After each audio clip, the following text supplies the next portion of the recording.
Les années 80, et c'était mon enfance, les couleurs, les flashy, la Migano d'Aber, un peu cette période très hédoniste des années 80 italiens en fait. AA. AA. Tu te rappelles de quoi que ça t'évoque? Les posters de AA. Et Morten, c'était le chanteur. AA. AA. Tu te rappelles de quoi que ça t'évoque? Et moi aussi j'aimais beaucoup Morten. Dans les années 80. Donc en fait 25 instants ça a démarré à la fin du mois de février 2009 avec des premières réunions entre l'association Aide et moi.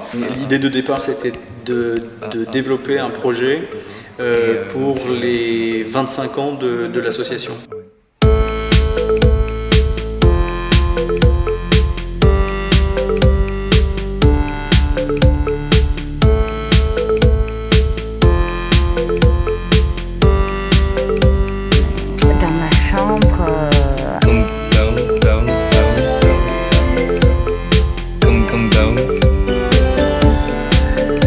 Final countdown, down,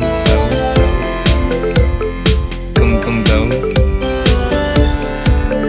Donc les 25 ans de l'association, le maximum de clin d'œil à l'année 1984 puisque on avait décidé de travailler sur un répertoire plutôt quelque chose qui n'était pas solennel, quelque chose qui resterait très coloré, très vivant.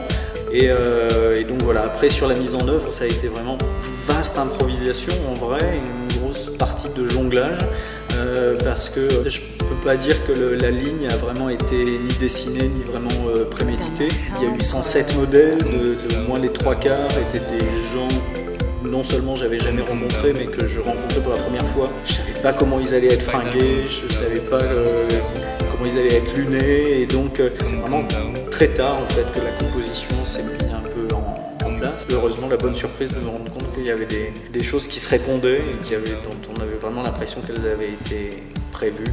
Et Freddie Mercury déguisé en femme de ménage. Derrière le clown, il y avait aussi quelqu'un. C'était un grand. Coluche. Donc j'ai eu pas mal d'interlocuteurs, de collaborateurs réguliers en fait, vraiment sur ce travail qui a duré plus de 6 mois. Romuald qui a été vraiment le contact de départ, enfin l'initiateur chez Aide, des discussions avec Michel Simon. Il y avait moi déjà dans mon équipe Thomas Martin avec qui je travaille depuis plus de 2 ans. La rencontre avec Jennifer qui m'a assisté vraiment sur l'aspect logistique de l'organisation des shootings parce qu'il y a eu beaucoup de shootings et de rencontres en fait à coordonner, à organiser. Évidemment avec Pierre Pasquale avec lequel on a travaillé, j'ai travaillé pour la première fois sur la dimension musicale et sonore en fait. Voilà, et puis ça va même avec une collaboration initiatique avec mon père puisque pour la première fois on s'est retrouvé à bosser avec mon père en atelier pendant plusieurs semaines.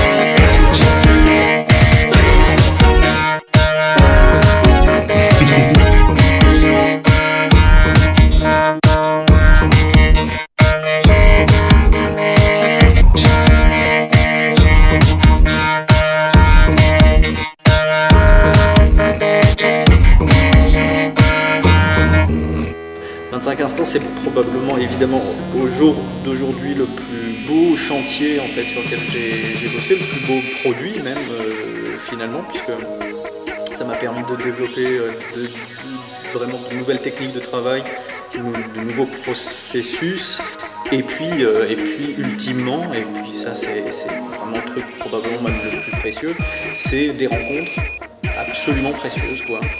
Je suis encore trop près de ce travail pour me rendre compte vraiment ce que ça représente. J'aurai les idées peut-être un petit peu plus claires là-dessus dans 2 ans, je pense. Klaus, quel est ton rapport à la solitude? J'ai grandi dans les années 80.